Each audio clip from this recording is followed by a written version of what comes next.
For 20 years, I was a consumer reporter. Every day, somebody came to me saying, "This is dangerous. That's too risky. You've got to expose this." I could have done a scare story every day, but is that useful? We can't fear everything, can we? Recently, my own town fell under the spell of one of the latest scares, asbestos. They have criminally destroyed lungs and children. The number of inspection teams has risen to 52 at 9 a.m. this morning. When teachers and parents complained that asbestos was flaking from school walls, New York City decided the schools would simply not open. We will not allow any New York City student to be endangered by asbestos exposure.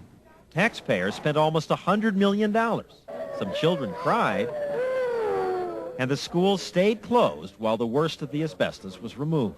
How can you sit there and tell us you can remove all of the asbestos in our building when it's virtually impossible?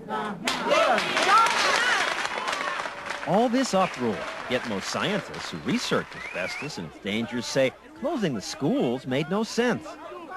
Yes, heavy exposure to airborne asbestos, as happened to these shipyard workers, is unacceptably dangerous. But what the kids were exposed to in school wasn't a real risk.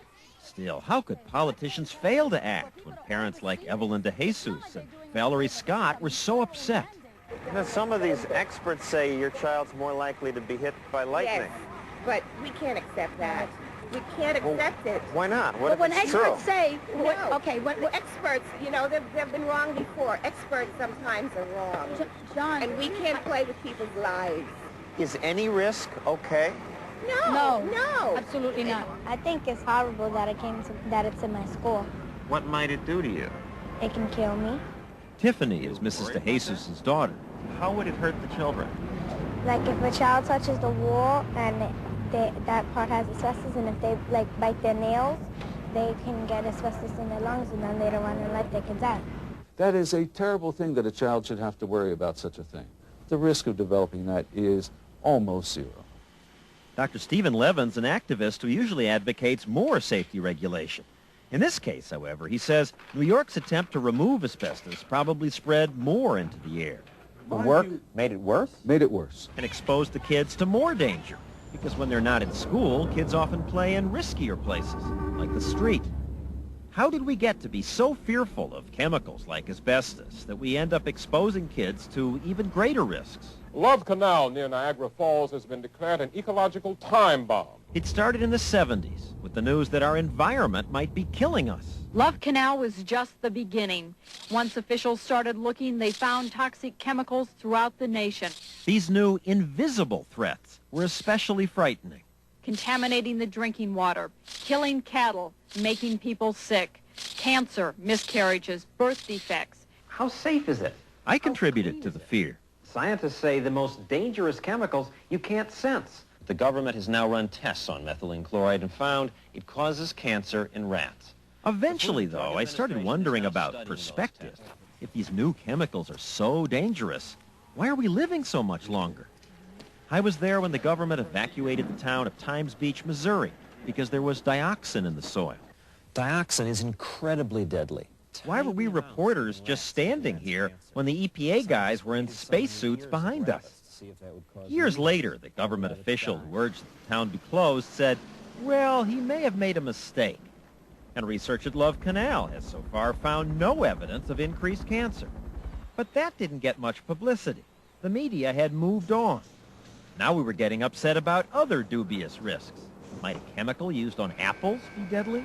1 out of every 4,200 preschoolers could potentially develop cancer at some point in their lives just as a result of exposure to ALAR. In a growing number of school districts, they are banning apples and apple products. Perrier. Traces of the poisonous solvent benzene have been found in some samples, and every bottle in every store in America has been ordered off the shelves. And the consumer advocates screamed about everything.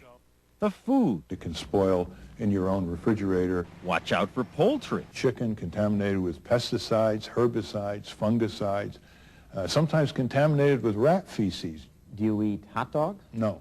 Hot dogs have a very low nutritional value. They have a high fat content. Of course, flying is dangerous. Inadequate maintenance. And carpets are dangerous. We should all have bare floors. Rugs are dirt collectors, And dirt collectors means internal, indoor air pollution. Phew, I need some coffee. Well, caffeine's not very good for you. On the other hand, if you take decaffeinated coffee, sometimes the process to decaffeinate it has exposed the coffee to a chemical that isn't good for you. I mean, you make it sound as if you should cringe when you get up in the morning. You make life sound terrifying. No, life is preparedness. The old Boy Scout motto, be prepared. Well, maybe that works for him, but I don't want to be that prepared. It's not the life I want to lead. Also, I don't know if worrying about all these things will prolong my life, but I'm sure it'll seem longer. Wouldn't it make more sense to rank risks so you could focus on what's really worth worrying about? Well, we've done that. For the past 3 years, we've been checking with safety agencies to find out what really kills people. The numbers are surprising. Despite all the publicity about new risks like cellular phones or product tampering, far more people are killed by ordinary things. Stairs kill about 1,000 Americans a year. Bicycles, 700. And yet when 7 people die taking poison Tylenol, do not take any Tylenol until further notice. Americans spent more than $1 billion sealing products in tamper-resistant packages. It made us feel safer. Yet every year, 50 children, this girl was one of them, are killed by buckets. Ordinary 5-gallon buckets. Children fall into them and drown. It doesn't make news because buckets aren't new. Familiarity lessens fear. What I've learned studying these numbers is that the risks we in the media spend the most time talking about are usually not the biggest threats. Let's rank a few risks. Though I should first explain it's not really fair to compare risks just by looking at how many people they kill. After all, when you're killed matters. The reasoning is that an accident that kills a child is more tragic than something that kills us when we're 70. Therefore, scientists who work in this field of risk assessment compare risk by calculating how much each shortens a life.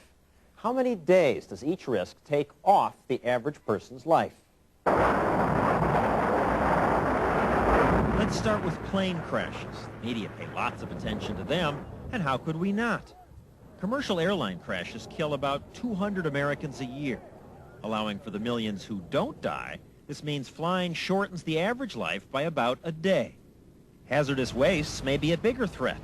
No one can agree on exact numbers, but the EPA fears that exposure to hazardous waste sites might kill 1,000 Americans a year. This would take 4 days off the average life. House fires kill almost 5,000 people. 18 days off your life. Pesticides could be even worse. Now, some scientists say there's no proof that pesticides kill anybody.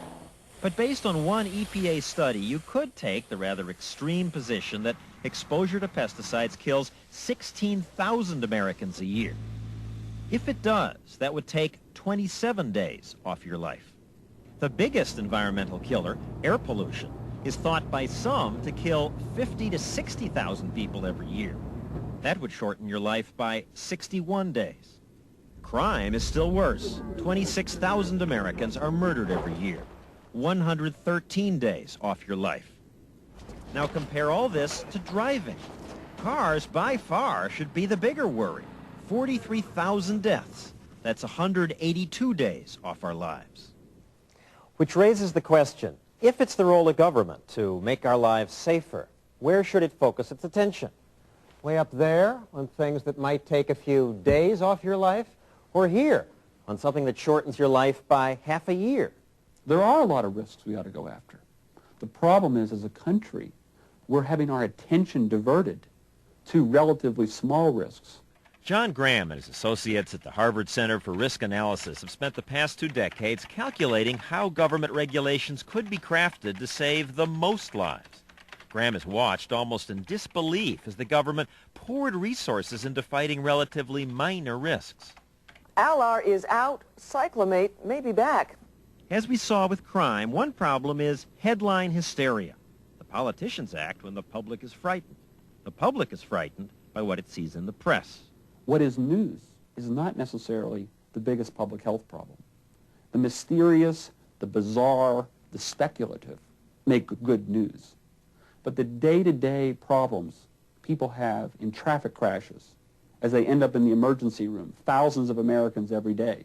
That is the kind of problem that we need to get attention to, but that the media doesn't have a hook to sell it. What really saves lives, say Graham and others, are simple things like smoke detectors,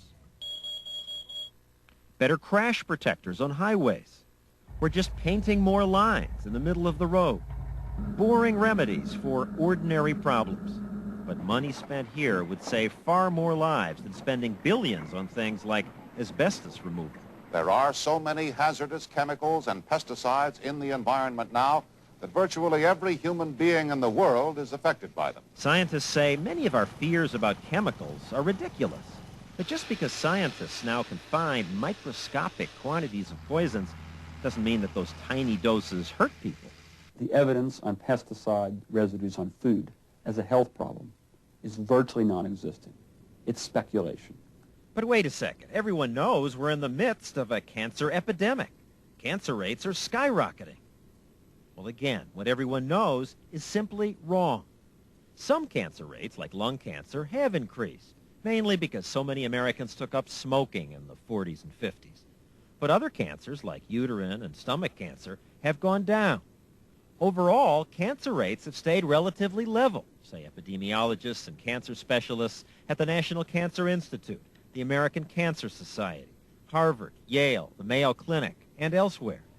More cancers are recorded now because we have better early detection, and today more people live long enough to get cancer.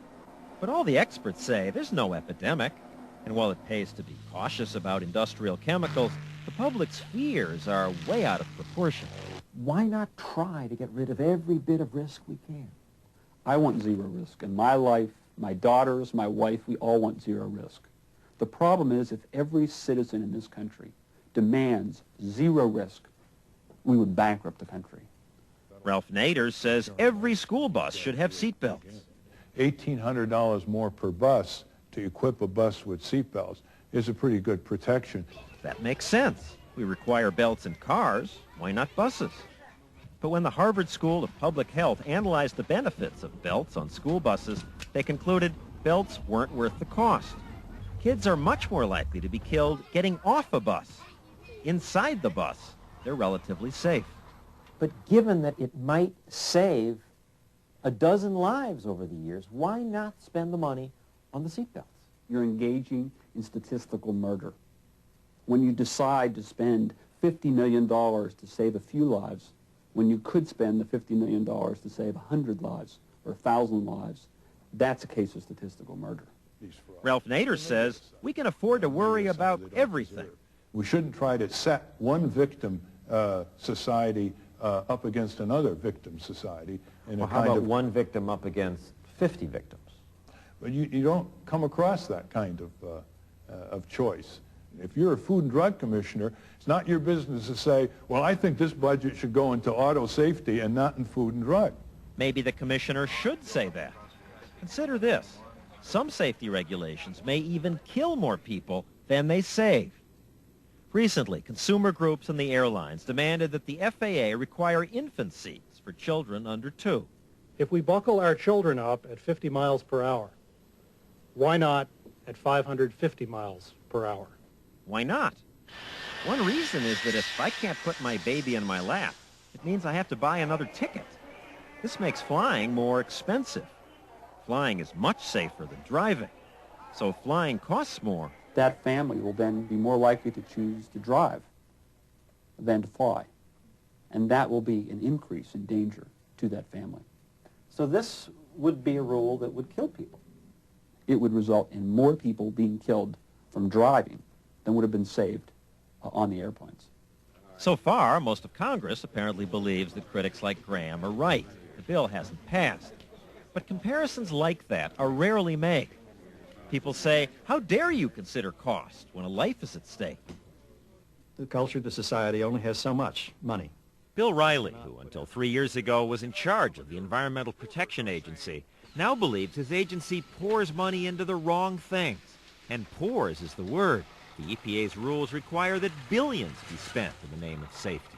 Hazardous waste is the best example. We went much farther than was justified in terms of saving lives or protecting health. Isn't this a little crazy?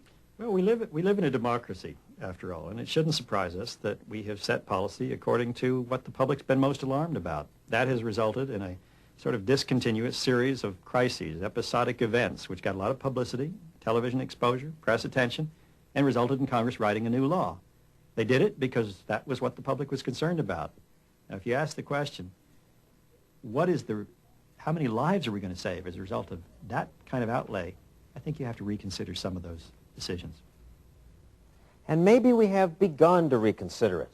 The politicians and risk specialists are at least talking about these things now. But of course, the huge bureaucracies we've built to regulate things, they're hard to turn around. They've got billions of our tax dollars, and they're going to spend them to protect us.